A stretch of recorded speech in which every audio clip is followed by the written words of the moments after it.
بسم اللہ الرحمن الرحیم الحمد للہ رب العالمین والصلاة والسلام علی سید الانبیاء واشرف المرسلین وعلی آلہ وصحبہ اجمعین۔ اللہ تعالیٰ کا بڑا فضل و احسان ہے کہ اس نے ہم کو ماہ رمضان کی رحمتیں اور برکتیں عطا فرمائی اور ہم نے عید کی خوشیاں اور مسرتیں بھی بھرپور حاصل کی ہیں۔ ہم نے رمضان المبارک میں روزوں کا اہتمام کیا، تراویح کا اہتمام کیا اور ہم میں سے کئی حضرات نے تہجد و اعتکاف کا بھی اہتمام کیا۔ ایسے موقع پر جب کہ ہم رمضان المبارک کو گزار چکے ہیں، رمضان کا یہ پورا ایک مہینہ ہم کو یہ پیغام دیتے ہوئے گزرا ہے کہ ہم رمضان میں جس طرح روزے کی حالت میں اللہ تبارک و تعالیٰ سے مکمل طور پر ڈرتے تھے اور روزے کی حالت میں اس تصور کے ساتھ کہ اللہ تعالیٰ ہم کو دیکھ رہا ہے، ہم گناہوں سے مکمل طور پر محفوظ رہتے تھے، گناہوں سے بچنے کی پوری کوشش کیا کرتے تھے۔ روزے کی حالت میں ہم غیبت نہیں کرتے، چوری نہیں کرتے اور کسی قسم کی غلطی کرنے سے اجتناب اور پرہیز کیا کرتے تھے۔ تو اسی طرح ہم کو آج جب کہ ہم شوال کے مہینے میں ہیں، شوال سے شعبان تک ان باقی 11 مہینوں میں بھی ہم کو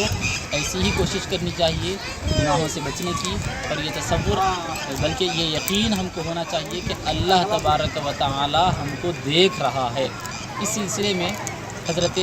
حارث بن زید رضی اللہ تعالیٰ عنہ سے یہ واقعہ، حضرت بشر بن حارث رضی اللہ تعالیٰ عنہ سے یہ واقعہ ہم کو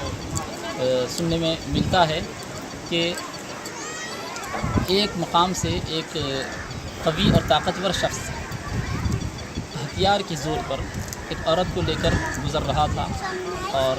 اس کے ساتھ غلط ارادہ رکھنا چاہتا تھا۔ ایسے موقع پر لوگوں نے اس شخص سے اس عورت کو چھڑانے کی کوشش کی، لیکن ہتھیار کی بنیاد پر اس نے لوگوں کو روکا اور جو شخص قریب آتا اس پر حملہ کرنے کی پوری کوشش کرتا۔ حضرت بشر بن حارث رحمۃ اللہ علیہ اس شخص کے پاس سے بہت بے باکی کے ساتھ گزرتے ہیں، اس کے قریب جاتے ہیں، جبکہ کوئی بھی شخص قریب جاتا تو وہ اس شخص پر حملہ کر دیتا تھا، لیکن حضرت بہت ہی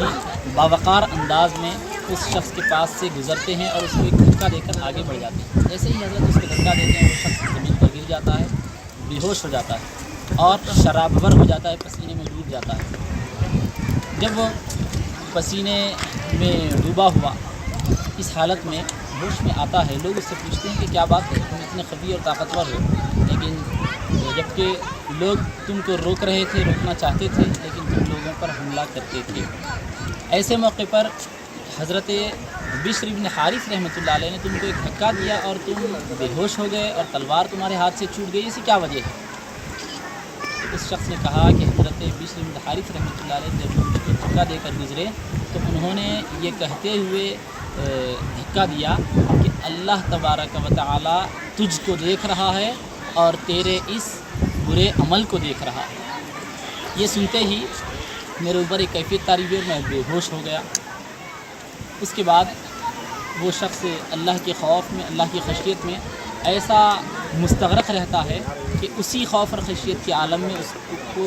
بخار آ جاتا ہے، وہ بخار میں مبتلا رہتا ہے اور اسی بخار کی کیفیت میں 7 دن تک رہتا ہے اور 7ویں دن اس شخص کا انتقال ہو جاتا ہے۔ اس سے معلوم ہوتا ہے کہ اس شخص کو یہ جو کیفیت حاصل ہوئی وہ صرف اس لیے کہ اس نے یہ تصور کیا، بلکہ یہ یقین کیا کہ اللہ تبارک و تعالیٰ اس کو اور اس کی غلطیوں کو دیکھ رہا۔ لہٰذا ماہ رمضان ہم کو یہی پیغام دیتے ہوئے جاتا ہے کہ ہم کو اللہ تبارک و تعالیٰ دیکھ رہا ہے، لہٰذا ہم سے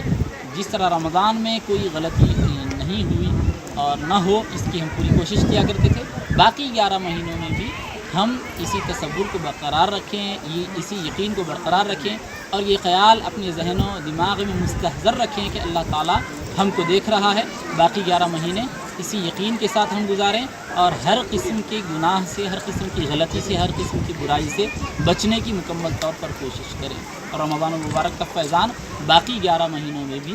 اپنے اعمال میں ملحوظ رکھیں۔ السلام علیکم۔